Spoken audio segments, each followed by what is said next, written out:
So lads, today we're going to be talking about Caitlin Clark's weird shoe situation. Did you know about Caitlin Clark's $28 million Nike deal? It sounds incredible, doesn't it? But wait until you hear the startling truth. I'm going to tell you how terribly her agency handled everything, including choosing her signature shoe. You might be thinking that Clark's agents might have only cost her $50 million in the long run, but $28 million is still a lot of money. But picture getting trapped into a deal that might be worthless in a year or two.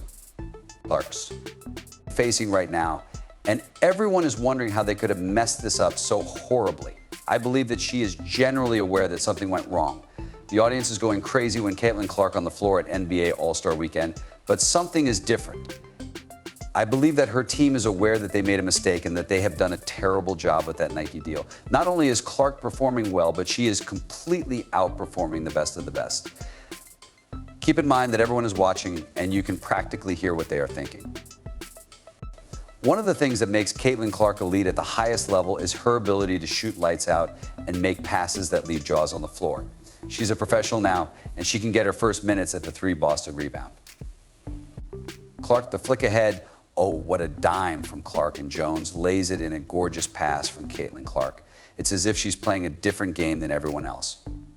In addition to being outstanding, Clark's performance makes a statement by demonstrating that she has outgrown college ball and requires a contract that compensates for her skill and quickly. But this is where things start to get really interesting. At first, a number of corporations offered Kate and Clark offers that were conditional on her continuing to attend college through the 5th year, meaning that they were agreements she signed before graduating. Since that's what's at stake, you may be wondering how Clark's agents could have missed this. Well, that's the million-dollar question.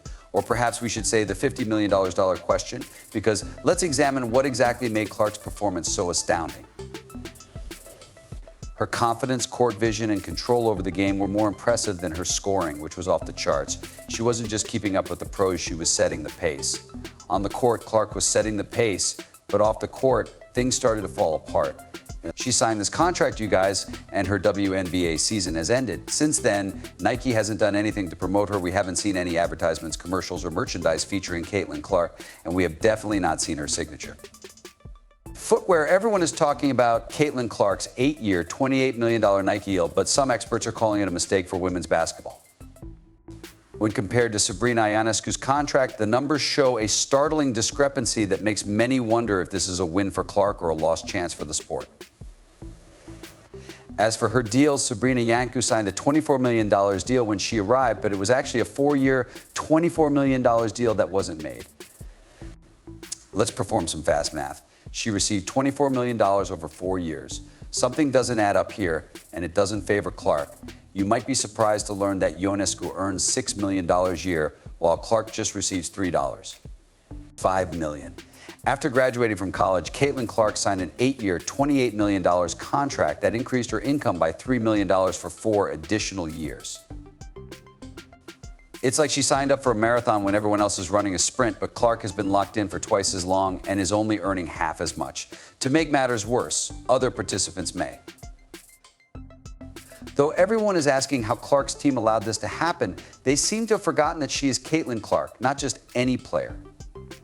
Nevertheless, I will say that Caitlin Clark has increased awareness of basketball and has actually transformed and revived a league that was the WNBA, all while earning a pitiful $28 million for 8 years. She's stuck in this deal for 8 years, which is practically forever in pro sports, and other stars could be signing bigger and better deals left.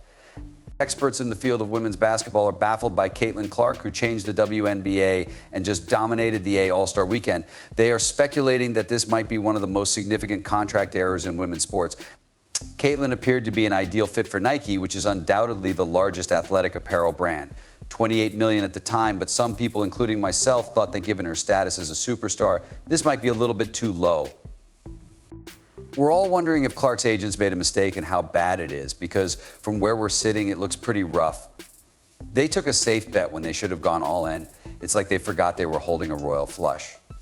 What do you think? Did Clark's team make a $50 million mistake, or is there something we're missing? From the look of things, it looks like Clark might be watching from the sidelines as other players sign what should be a career-defining deal.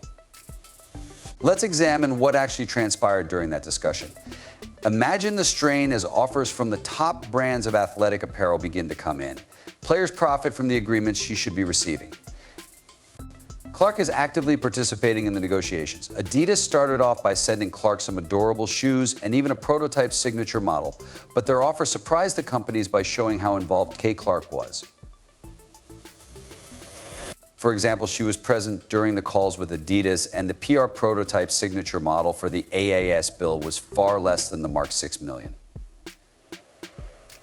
For a player of Clark's quality, that's pocket change, roughly $6 million over 4 years, but hold on, things will get better. In the end, the close contender is Under Armour, who makes a significant offer. Nike was Under Armour as a company whose most well-known ambassador happens to be Curry. You would think that Clark's team would be all over this by now, Nike, since we're talking about $16 million over 4 years with the signature shoe and advertising comparable to Steph Curry's. Enters the conversation, they offer $3, $5 million annually, and the opportunity to represent the Kobe brand sounds good, doesn't it? He offers $3, $5 million annually, but no saying in hindsight, I think it would have been really cool for Caitlin Clark to be the face of the Kobe brand. The issue is that if there isn't a signature shoe, she wouldn't be doing that. Showkay has stated that she will represent the Kobe brand along with Clark and Nike. This is my unpopular opinion. Since it's a big deal for any athlete, especially one as marketable as Clark, if she was receiving long-term residuals, that's the catch. Clark's team pushes back, wanting the signature shoe. So what does Nike do? They sort of cave in and offer $3 million a year with a signature shoe at Clark, and Nike vents down $3 million that includes AS Shoot, so she's actually taking less money to get AS Shoot, like $3. $5 million in iPop, which is significantly less than what they offered Sabrina Unshoot. Lock her in the sports world for years, which is almost forever, and Clark's team accepted it, which was far less than what they had to offer. Everyone is now wondering why Sabrina Ionescu didn't push for a shorter, riskier contract. A 4-year deal could have allowed Clark to renegotiate when her star was even brighter, but instead they chose security over potential. Or is there a terrible lack of self-confidence? I honestly believe her agent, Rich Paul, would have been her super agent, and if she had been with Clutch, I would be shocked if Juju Watkins in college was earning less. The million-dollar question, or in this case, the multi-million-dollar question, is how they could have failed to recognize Caitlin Clark's potential. As she may now be watching from the sidelines as other players profit from the deals she should be receiving because her team actually bet on her becoming the superstar we all know she is. It's as if they forgot they were dealing with Caitlin Clark, the same player who just lit up the NBA All-Star Weekend. Even college player Juju Watkins may receive a better deal than a superstar. Not only is the $28 million offer a lost chance, but it also serves as a warning to players worldwide that sometimes taking it safe is the best course of action. Fast forward a few years. As everyone expected, Clark is dominating the WNBA. But here's where things get really interesting. While she's lighting up the scoreboard, another type of scorekeeping is taking place off the court, and the numbers don't look good for Clark fans. The math isn't pretty, and Clark could lose millions of dollars annually. Deal from her agent whatsoever, and it's going to cost her a lot more money. In fact, it's going to cost her millions, possibly even $10 million this year. Can you imagine being stuck in a contract that feels like a bargain bin special while your peers sign huge deals? That's Clark's reality right now, and industry insiders are talking about it negatively. They're calling this one of the biggest contract mistakes in women's sports.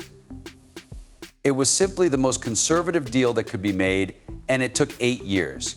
In all honesty, though, if you join the WNBA at age 22, the majority of your prime will be under a bad shoe deal. That's not the kind of record that Clark was hoping for when she signed. Imagine spending your prime as a top player on a deal like that. Now, everyone is wondering if there is a way out for Clark or if she is stuck in a golden cage. The main problem with my situation is that she didn't like that they took an 8-year. Deal like that, you have to be yourself. In my opinion, if you are Caitlin Clark, you have to be yourself because it appears that she is currently locked into a contract that is aging like milk while her star power continues to soar. So this is where it gets even more annoying, though, because other players are beginning to sign new deals. And one of the biggest things is that a shoe deal is always going to be better. And Caitlin Clark is probably going to be shocked if in 8 years, Saranescu, AJ Wilson, Fee Helly, or even Juju Page. From her shoe agreement, these players will make more money than Kay and Clark. We're talking contracts that make Clark's $28 million seem like pennies. Wilson, Watkins, Juju, if you were Aaron Kane, you would be saying, no, that doesn't work. It's like we know. People are already talking about how the negotiation should have gone down if I had been here for 4 or 5 years, even if it was on that $3 million annually. Paige Beckers is cashing in big time. Imagine being Clark right now.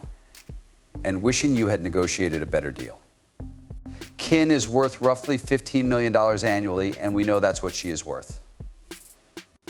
She is your biggest star after LeBron leaves, and now you're watching your peers sign contracts that are much bigger than yours, knowing that you're stuck in pro sports for 8 long years, almost forever, and you have no idea what the market will look like when Clark's deal expires.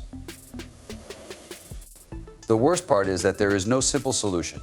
Since there are no renegotiation clauses in Clark's contract, she is unable to simply return to the table and request a better offer.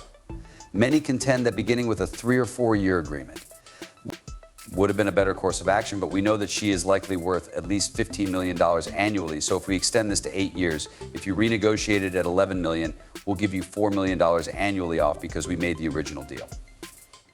However, we want to renegotiate this deal after a year, and I believe Nike would be in a difficult position to say no. They didn't consider that, and now she's locked in watching others pass her.